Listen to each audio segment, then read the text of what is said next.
Continuamos en este Vigo Debate hablando del futuro del Vigo Zoo y tocante es un tema, Antón, muy interesante. Amadroa se puede convertir en ese espacio de recuperación de la naturaleza, hay espacio, hay terrenos. ¿Cómo lo veis? ¿Si creéis que es un sitio idóneo para hacer ese centro de que habláis de recuperación de animales? ¿Quién se lanza? Venga, sin miedo. Bueno, un matiz también, que muchas veces Amadroa arrastra muchos de sus pecados originales.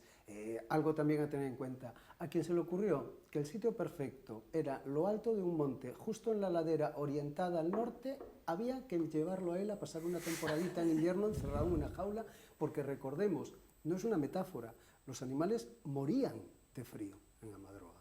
Porque claro, lo alto del monte, ladera orientada al monte y metes un bichito tropical. Claro, el primer invierno, encantado de la vida. O sea, bueno, la idea es nefasta. Quiero decir que si ya llegásemos a la situación perfecta de remodelación del zoo, igual deberíamos empezar por la propia ubicación y ponerlo en otro sitio. O sea, optarías por una nueva ubicación y de cero. Entre otras cosas porque la ubicación es nefasta, pero además es que está el problema de la titularidad de los terrenos con la Comunidad de Montes de Teis. A lo mejor no sería tan complicado encontrar un sitio más adecuado, con posibilidad de ampliar su superficie, porque hacer esa transición tranquila de pasar de un zoo clásico a un centro de recuperación fundamentalmente orientado a especies silvestres de fauna autóctona implica remodelar prácticamente todas las infraestructuras que hay. Eso, el coste económico todavía no lo hemos evaluado. Más de 100.000 euros. Esta transición tranquila está siendo tranquilísima. Y no solo eso, sino cómo va a afectar a los animales que están allí, esa remodelación. Porque claro, las obras que se van a hacer, ¿se van a quitar los animales de allí para hacer obras, remodelar el zoo, o van a estar ahí mientras están con obras, Eso todo también habría que plantearse. No había pensado eso. ¿Dónde se meten esos animales cuando haya obras? Tendrán que hacerlo parcialmente, imagino, ¿no? Claro, Pero hay un estrés de ruido. Claro, así le va a afectar. Pero de todos modos, lo que dice Antón de cambiarlo de ubicación, pensando que sea un centro de recuperación para fauna autóctona, creo que esto se escapa un poco a lo que es el Concello de Vigo, ¿no?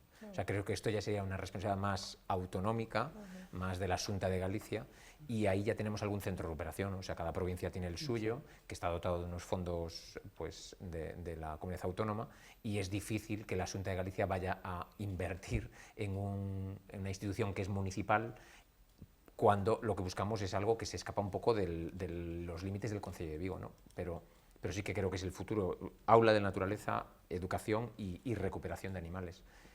Pero es complicado buscar financiación para una nueva ubicación.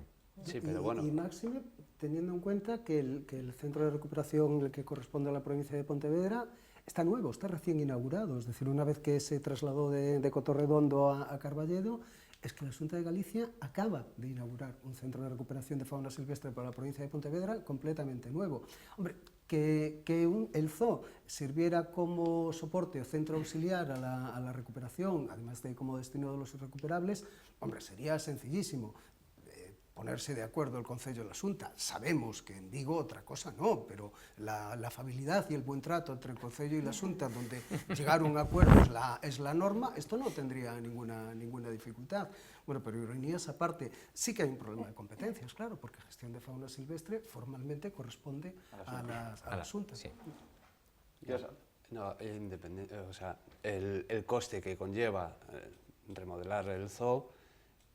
Igual, por ejemplo, por poner un ejemplo, como Proyecto Gato, que ahora mismo estamos en pleno apogeo de un cambio de localización, o sea, instalaciones, nosotros en su momento se planteó pues, invertir dinero en donde estábamos y mejorar las instalaciones, pero claro, te paras a pensar y dices, va a seguir estando en el mismo sitio, pero un poquito mejor. Podemos intentar darles un sitio mucho mejor, pues que tengan espacios abiertos, al aire libre, que no estén encerrados y demás. Nos costó, pero se consiguió. Ahora vamos a cambiarnos para unas instalaciones que están no el doble mejor, sino que 10 veces mejor. Y la inversión, sí, es inversión, pero a la larga siempre lo vas a amortizar, porque vas a ganar en salud de los animales y en todo.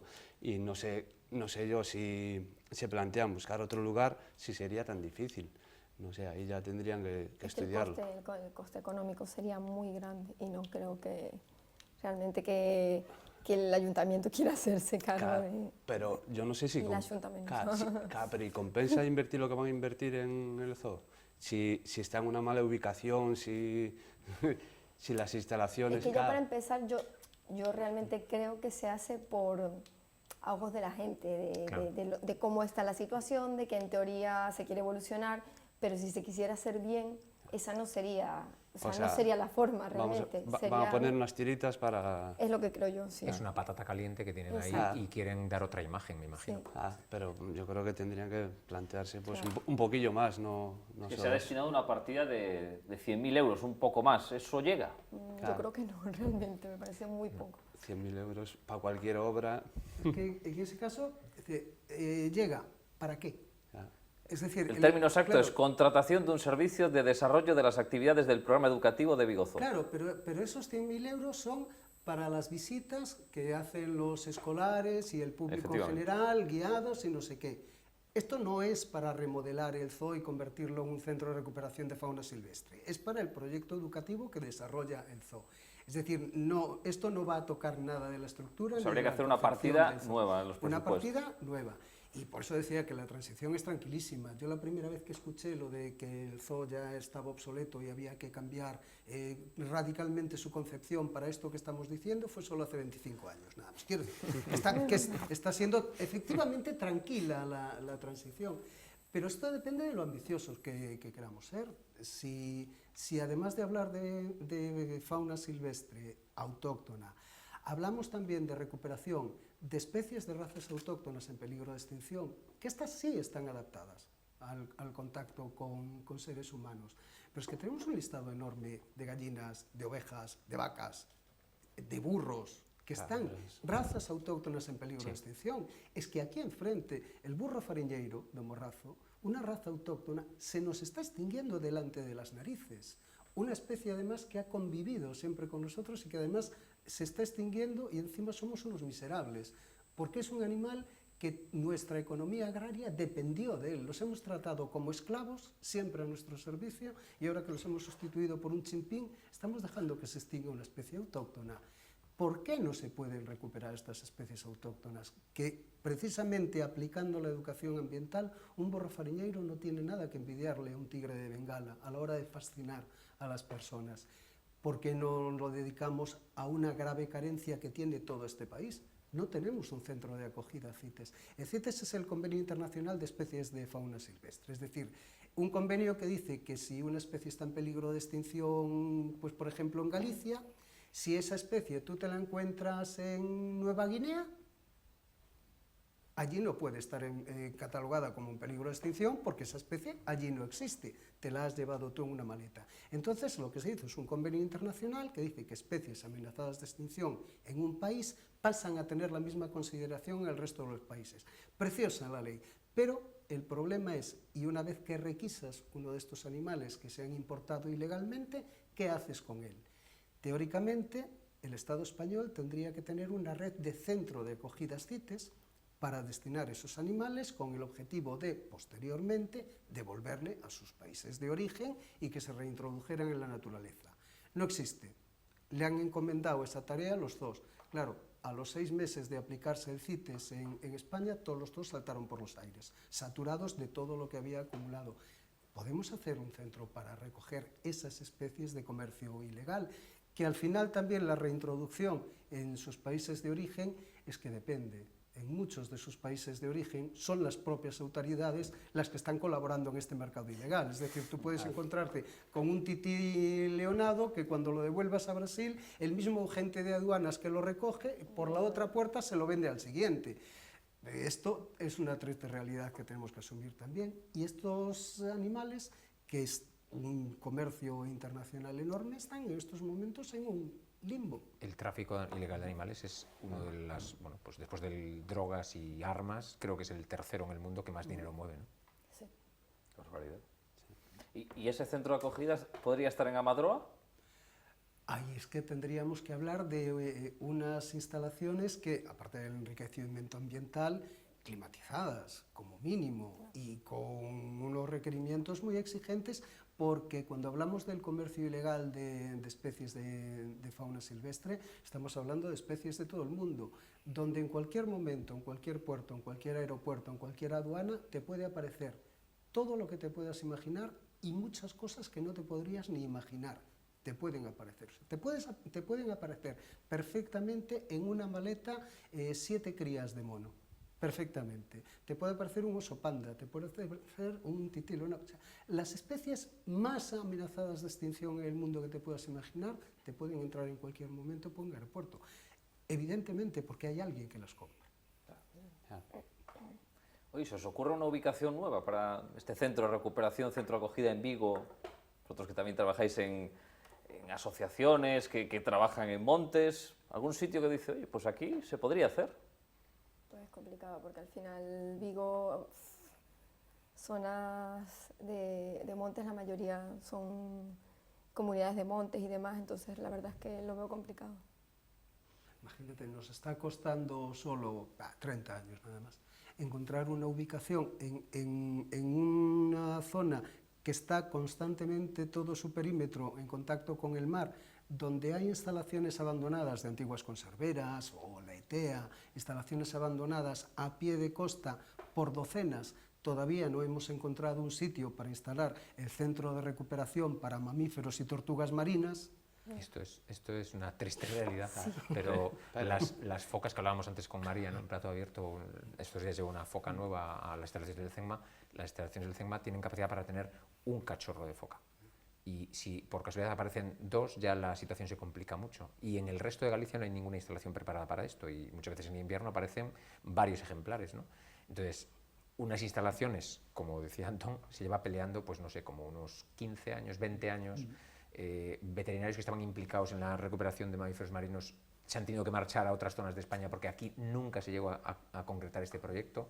Hubo ya algunas intentonas de hacerlo en Bayona, en algunos sitios que había un terreno más o menos preparado, y al final la Xunta, que es competencia de la Xunta porque es fauna silvestre, nunca llegó a poner el dinero encima de la mesa para completarlo, ¿no? Pues el zoo a lo mejor podría ser un centro de recuperación de mamíferos marinos, por ejemplo, ¿no? Si tuviese unas instalaciones adecuadas. Está en el monte. Sí, pero las focas necesitan una piscina donde rehabilitarse, donde completar la fase de recuperación y ganar peso para luego liberarlas en el mar, ¿no? Y a día de hoy están en una habitación que es la 4ª parte de este plató, con una pequeña piscinita, y de ahí se van a una piscina del IGAFA en la Illa de Arousa, donde hay una piscina, pues, no sé, de unos 10 por 3 metros cuadrados, donde completan esa segunda fase de recuperación hasta que se van al mar, ¿no? Pero eso sí que no es tan costoso, el proporcionar un par de piscinas, unas instalaciones más o menos para tener esas tortugas que aparecen con frecuencia o focas que aparecen todos los inviernos, ¿no? ¿Creéis que los defensores de los animales molestáis a la clase política, a las instituciones? Bastante, sí. Yo creo que sí, porque ejercemos bastante presión. Somos personas que nos movemos, que salimos a la calle y que ahora creo que estamos en otra época que ha salido bastante gente, sobre todo gente joven, con ideas nuevas, con otra mentalidad, con mentalidad evolucionada. Y creo que sí, porque ejercemos mucha presión sobre el tema, sobre los políticos en general. Y todo lo que esté en contra de que aporte económico va a molestar, evidentemente. Y porque además pedís dinero, claro. No por eso, sino por todo lo que conllevan los animales, que aportan mucha economía. Ya la caza y demás. Todo lo que sea tratar con animales es dinero. Entonces, por eso. Sí, yo creo que la sociedad está adelantando a los políticos. Lo comentábamos hace un Perdón que te interrumpa, sí. a lo mejor hay intereses económicos en que sea así también. Pero Sí, es que, o sea, por encima de la política, digamos, o en paralelo. pero esos intereses económicos que existen también están en regresión. La provincia de Pontevedra llegó a tener centenares, 100 y pico mil licencias de caza. Actualmente no llega ni a la mitad. La gente ya no caza. Es que es un dato, Sí, pero bueno, es un dato, se es un dato subvencionan objetivo. campeonatos de caza. Sí, pero quiero decir, hay un dato objetivo. Hace 10 años había Sí, 100.000 sí, está en licencias de regresión. caza. Hoy son la mitad. Siguen cazando, pero son la mitad. Las plazas de toros, cuando estaba la de Pontevedra, Coruña y tal, estaban a reventar. Sí, sí. Ahora ves muchos huecos. Los casos de maltrato animal, que alguien matara a palos al perro que tenía en casa, era absolutamente irrelevante. Hoy es noticia y Pero sale, antes y tampoco, sale en el periódico. claro, pero es que antes no había redes sociales, antes no había tantos movimientos, no se veía tanto, sobre todo no las se redes veía- sociales. Y no se veía tan mal ese tipo de comportamientos. Claro, Claro. pero eso, la sociedad va evolucionando. Estamos en un país donde, salvo 4 locos, nadie cuestionaba las corridas de toros. Hoy pero se bueno, cuestionan las corridas de pero toros. claro. La sociedad va evolucionando, por lo tanto, todo lo que tenga que ver con la sensibilidad hacia los animales es algo que, quieras que no, a los políticos ya van empezando a incorporar a la agenda. Sí, pero hay cosas que mueven mucho dinero, como Claro. la casa, los toros, Sí, y eso Pero es que realmente- es lo que pasa con el zoo. ¿Cuántos años dices que lleva en transición para 25? En 25 nada más. Ah, pues esto es igual, pero va muy tranquila, lento. Va muy es lento. tranquila. Claro, la es tranquilo todo. Pero hay cosas Pero que- mira, por ejemplo, tenemos un gobierno que una de sus promesas, vamos a ver, pero una de sus promesas es una ley de bienestar animal. Esto no había pasado. Sí, Es sí. decir, que entre las promesas destacadas diga, vamos a implementar una ley específicamente de bienestar animal y en defensa, además, teniendo como horizonte la Declaración Universal de los Derechos de los Animales, esto no había pasado nunca. Que podemos decir, bueno, esto es de cara a la galería, esto no sé qué, esto es no sé cuánto. Ole, de cara a la galería, de momento no había pasado nunca. Ya es un primer paso de que les empieza a sonar que hay una sensibilidad social que seguramente hoy, salvo casos como el PACMA, probablemente aún no se traduce en votos. El problema es que Pero la política, o llegará. sea, la mayoría de los políticos están a favor de esto y hay mucha gente que ni siquiera sabe que se dan ayudas, por ejemplo, para no ir más lejos, hace unos días se celebran campeonatos de la Casa del Zorro aquí en Galicia Subvencionadas. y la Xunta da ayudas a estos campeonatos y hay mucha gente que ni siquiera lo sabe, que esa partida de dinero, si la usaran para muchas otras cosas, pues el ciudadano estaría mucho más contento. Y hay mucha gente que seguramente no sepa ni siquiera las cantidades astronómicas de dinero que se da para esto. Claro, pero es que eso mueve dinero. Claro. Y mucho, ¿no? Claro, mucho. y mucho. Hay cosas que sí que se han ido avanzando, pero otras que no cambian. Seguimos viendo, por ejemplo, perros atados en cadenas, perros que se dejan, por decir un animal, en el coche cuando hace una hora de calor, gente que tiene su animal crías y las entierra vivas. Sí. ¿Cómo cambiamos todo esto? ¿Qué consejos podéis dar y si la educación, Con desde la base, es la única solución que encontráis posible? Educación y leyes duras. Exacto. Lo primero es educación y el lo que bolsillo. decía antes Juan con el tema de la esterilización, ¿no? O sea, lo que no podemos es tener una reproducción incontrolada de gatos, perros, que al final acaban, pues muchas veces, por desgracia, abandonados en la vía pública. Y la ley de bienestar animal, que en Galicia ya disponemos de una desde hace, pues ahora mismo creo que son 2 años justo, que se aprobó en enero del 2018, por ejemplo, obliga a que si un gato está en la vía pública, o sea, tienes un gato con acceso al exterior, esté esterilizado. Y esto la gente no lo sabe. Tiene un gato en la finca, como quien tiene un manzano. Y, Pero no se cumple, ese Y es si el se problema. reproduce, se reproduce, ¿y qué más da? No, el gato si tiene acceso al exterior debería estar castrado para evitar precisamente esto y otras cosas, porque el gato que no está castrado se sabe que tiene una esperanza de vida muchísimo menor, ¿no? Porque se pelea, porque tiene accidentes, porque se transmite un montón de enfermedades. Y esto es algo que hay que insistir mucho, que la gente se conciencie de que cuando tiene un perro y un gato, su función no es una función reproductiva, es un animal de compañía, y lo que hay que intentar es que no se reproduzcan de esta manera que luego acaban pues, en Proyecto Gato con 200 gatos. De hecho, en La Rioja creo que aprobaron Sí. una ley que obligan a todos los propietarios a tener esterilizados sus animales. mascotas. ¿Ah? Y otra promesa que decía ahora Antón del Gobierno, que me gustaría recordar, es que parte del Gobierno, que es el partido de Pablo Iglesias, ¿no? en su programa llevaba el tema del IVA veterinario, porque esto es una cosa que perjudica un montón cierto. a la salud animal, ¿no? O sea, es la única profesión sanitaria que tiene un IVA del 21%. O sea, teníamos un IVA de un 8 y el señor Mariano Rajoy nos lo subió al 21 y tributamos como quien se compra una botella de whisky o quien compra un Porsche, ¿no? Y los toros, ir a una corrida de toros, tributa al 4 o al 10%, no sé, al 4 o al 10, ¿no? Como un IVA cultural. Creo que esto es un agravio comparativo y que se olvida de que la salud animal de los animales de compañía es la salud de la familia y es la salud de todos, porque al final el abordaje tiene que ser completo, ¿no? Y luego hay enfermedades, y hay que recordar que el 70% de las enfermedades infecciosas en personas tienen relación con los animales, ¿no? Dicen, yo no sé si es verdad, que el coronavirus viene de comer murciélagos.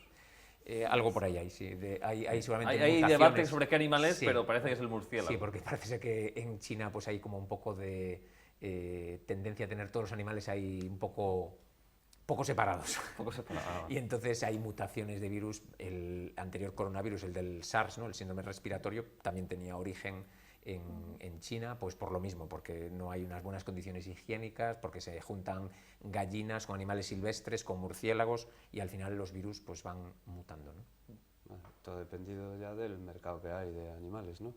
Sí, y de las terribles costumbres que tienen de pensar que el consumo de no sé qué Sí, parte que de te un bajo. animal tiene efectos afrodisíacos, o sea, una serie de costumbres que la educación ahí parece Ahí que... choca la educación con la tradición. Sí, Claro. sí, pero son cosas que no tienen ningún grado de evidencia en ningún lado, pero que la gente pues lo sigue ahí como una tradición. Yo creo que una de las partes más importantes es identificación de los animales, por ejemplo, tal como cada uno sus animales domésticos los tiene identificados con un chip, todo animal que esté circulando, que no esté en plena libertad, tendría que estar identificado, porque tú estás comerciando con un animal, tienes que tener identificado ese animal, tal como cualquier producto alimenticio tiene una trazabilidad y una identificación. Pues en cualquier animal tendría que estar también identificado. Así evitaríamos también la mayoría, muchos de los animales domésticos que acaban abandonados y esterilizados sobre todo, que luego tienen camadas de gatos, perros o lo que sea y cogen las crías y las tiran en el contenedor o acaban en cualquier lado. En la puerta de la clínica del veterinario. Sí, ¿Sí? ¿Te has encontrado ahí regalos? Sí, ¿verdad? eso es muy habitual. ¿Sí? O en el hogar de propietarios que saben que se dedican a recuperar animales y de repente le regalan otros cuantos, ¿no? Y llegan allí y le dejan la bolsita de regalo Claro. para que tengan una ocupación. Y ya no digamos cuando nos metemos con animales exóticos como animales de compañía, como mascotas, que esto también es un eso problema cómo se de controla? educación. Debería estar prohibida la venta de animales Claro, eso es exóticos lo ya para primero. Claro, el empezar. problema es que También que hay consideramos muchos... exótico, porque a lo mejor para algunos... No, pero por que- ejemplo aquí todo en lo que Vigo te puedes imaginar. las cotorras que tenemos en Castrelos Sí, o que tenemos las en alegramos, la ¿no? Bouza, hay Así empezó. cientos de cotorras. Sí. Esto se introdujo hace unos años y ahora ya hay una colonia que no forma parte de aquí. No sé qué consecuencias va a tener para otras aves de la zona, pero De seguro hecho, que alguna ahora consecuencia tiene, ¿no? Quieren optar al sacrificio. O sea, aquí en Vigo no sé, pero por ejemplo en Madrid quieren optar al sacrificio. Entonces, por una consecuencia dada por culpa de alguien que empezó eso, te compras un animal, te cansas de él o se te escapa, empieza a criar, sobrevive en ese medio Pero y al tiene que haber un final... control sobre estos animales. Lo que hablábamos de los mapaches, Claro. lo que pasó en Australia hace muchos años, ¿no? Con los conejos y que fue una plaga y que no había depredadores naturales, ¿no? Entonces al final esos animales se reproducen de forma incontrolada y acaban teniendo consecuencias graves para el medio natural. Claro, pero es que hay que ir a la raíz y el problema es que aquí no se va a la raíz. Hay un descontrol de cotorras, vamos a sacrificar a las cotorras. No, hay que ir a la raíz y la raíz es no permitir la venta de animales Por supuesto. exóticos, porque el Claro. ser humano es irresponsable Eso por está claro, naturaleza. pero Y tienes luego el los- problema, claro. tienes que Claro. solucionar las dos. Sí, sí, Claro. las dos Pues por vertientes, ejemplo, claro. esterilizar a muchas zonas, por ejemplo, hace poco, creo que era en Cádiz, estaban dando pienso para esterilizar a las palomas en vez de capturarlas y matarlas, que Ya. creo que es interesante, no siempre sacrificar, que es lo que realmente es lo fácil, la salida fácil. Sí, pero es que además esto lo estamos haciendo permanentemente. Es que el ejemplo de Australia es muy socorrido, porque no tenemos que irnos muy lejos. Es que en CIES, la burguesía viguesa de hace un par de siglos, se le ocurrió la brillante idea de convertirlo en un coto de caza. Entonces dijeron, ¿aquí podemos cazar? Vamos a soltar conejos. Lo que hoy estamos viendo de CIES, que es el emblema del paraíso natural, es un ejemplo de manual de un absoluto destrozo ecológico, por la introducción de los conejos, arrasaron toda la cubierta vegetal y luego ya cuando llegaron los eucaliptos y acacias ni te cuento. Pero es que saltando 2 siglos, es que se llegó el bisón americano también hacía, el bisón americano, claro, desde Bayona son 2-3 kilómetros, el bisón eso nadando lo hace sin enterarse. Claro, entrar una especie invasora en una isla, es que hubo que hacer trampeos para capturarlos porque el destrozo ecológico que hacían era... Pero bueno, de hecho se consiguió erradicar el bisón, pero en cualquier momento volverá porque sigue teniendo la misma distancia desde Punta de Sosas. Claro, ¿cómo consigues eliminar ese comercio de especies exóticas? Bueno, y si encima es para abrigos de pieles, dicen, bueno, mira, el abrigo de bisón al que le queda niquelado es al bisón, no usted. Pero es que ahí es la educación y sobre todo cambiar el concepto que tenemos. Es decir, una persona que tiene en su casa una iguana, una tarántula, una serpiente pitón y demás, siempre utiliza el mismo argumento. Es que a mí me gustan los animales. Dices, mira, cambia de concepto. Si a ti te gusta algo, no lo torturas. Es conceptualmente, por definición, lo que quieres, no lo maltratas. Y para la iguana, claro, en un terrario es una tortura. Tú hablas de educación, pero es que hay gente que da igual. O sea, hay gente que es esto, o sea, lo que dices tú. Una persona que tenga animales exóticos en su casa no va a cambiar, por mucho que tú le plantees y le digas. Entonces, yo creo que el ser humano funciona por interés o por miedo. Pero afortunadamente, lo que decía Antón, la conciencia está cambiando. Los jóvenes vienen con... Entonces yo creo que, como te decía, si funciona por interés o por miedo, el ser humano hay que castigarlo. El problema es que es muy lento eso. El problema es que es muy lento, que hablamos del bigozoo. Pero claro, entonces, para no esperar tanto, lo que hay es que tomar medidas. Y cada animal que tenga una persona, pues tenerlo identificado y esterilizado. Eso es lo primero. Tenemos que terminar aquí. Yo lo agradezco porque he aprendido cosas que no sabía y espero que también los telespectadores al otro lado de la pantalla lo hayan hecho. Así que Juan, Marcos, Estefanía, Antón, muchísimas gracias a los 4 por estar aquí con nosotros. Estáis invitados cuando queráis otra vez. Gracias a vosotros. Gracias a vosotros. Y nosotros volvemos aquí el próximo miércoles a Vigo Debate para tratar más asuntos de nuestra ciudad. Disfruten la semana. Adiós.